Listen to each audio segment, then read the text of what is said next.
Salam sejahtera bagi setiap kita.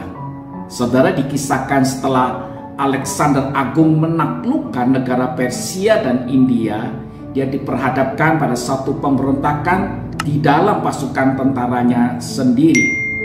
Setelah mendengar laporan tentang pemberontakan ini, dia langsung melompat dari pelataran tempat dia berdiri dari podium dan kemudian menahan beberapa pasukan-pasukan yang melakukan pemberontakan atau yang memprakarsai pemberontakan ini.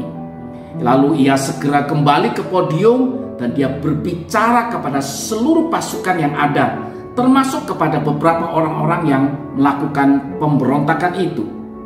Dia menggunakan kesempatan ini untuk kemudian dia berpidato di hadapan seluruh prajuritnya. Lalu ia berkata, "Siapa di antara kalian yang dapat berkata bahwa dia menderita lebih banyak untuk saya dibandingkan saya menderita untuk dia? Perlihatkanlah kepada saya bekas-bekas luka yang ada di dalam tubuh kalian kepada saya dan kepada semua pasukan yang ada saat ini. Dan saya akan menunjukkan bekas-bekas luka di sekujur tubuh saya yang penuh dengan luka-luka ini. Tidak ada satupun anggota tubuh saya yang tanpa luka. Tidak ada jenis senjata apapun yang bekas lukanya tidak saya tanggung. Saya telah dilukai oleh pedang, oleh anak panah, dan dilontari oleh batu. Saya telah dilempari batu dan dipukul dengan gada pada waktu memimpin kalian menuju kepada kemenangan yang sekarang kita dapatkan, menuju kepada kejayaan, kelimpahan, melewati daratan, lautan, melintasi sungai, gunung, dan padang, hingga kita bisa seperti sekarang ini."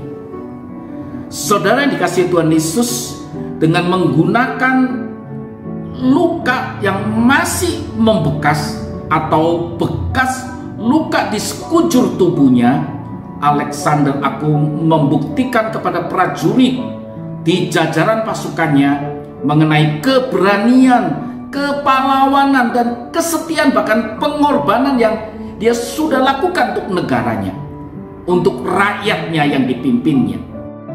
Seperti itulah juga yang dikatakan Rasul Paulus kepada jemaat di Galatia dalam pasal yang ke-6 ayat 17. "Selanjutnya janganlah ada orang yang menyusahkan aku, karena pada tubuhku ada tanda-tanda milik daripada Yesus."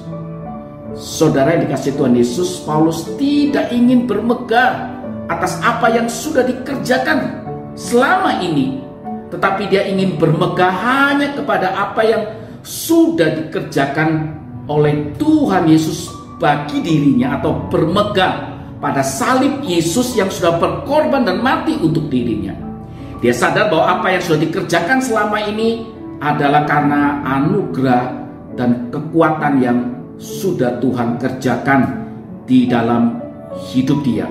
Saudara yang kasih Tuhan Yesus, dia ingin seluruh hidupnya adalah sebuah pemberian yang terbaik, sebuah tanda syukur yang sudah diterimanya dari Tuhan Yesus yang selamati bagi dirinya yang sangat berdosa itu. Kalau kita sebagai seorang pemimpin, atau kita sebagai seorang bawahan, atau kita orang yang biasa-biasa saja, sudahkah pemberian dan pengorbanan kita telah menginspirasi orang-orang di sekitar kita, di komunitas kita, di keluarga kita, di tempat di mana kita bekerja? Integritas kita memberikan kuasa atas kata-kata kita, memberikan kekuatan bagi rencana-rencana kita, bahkan menjadi sebuah daya dobrak bagi seluruh aksi-aksi kita, bagi orang-orang di sekitar kita. Sebagai orang yang sudah mengalami pengorbanan Kristus, apakah dalam rumah tangga kita, dalam komunitas kita, dalam pekerjaan kita di kantor maupun dimanapun kita berada dan ditempatkan. Apakah saudara sudah memberi buah perubahan di sekitar kita? Tuhan Yesus memberkati setiap kita. Amin.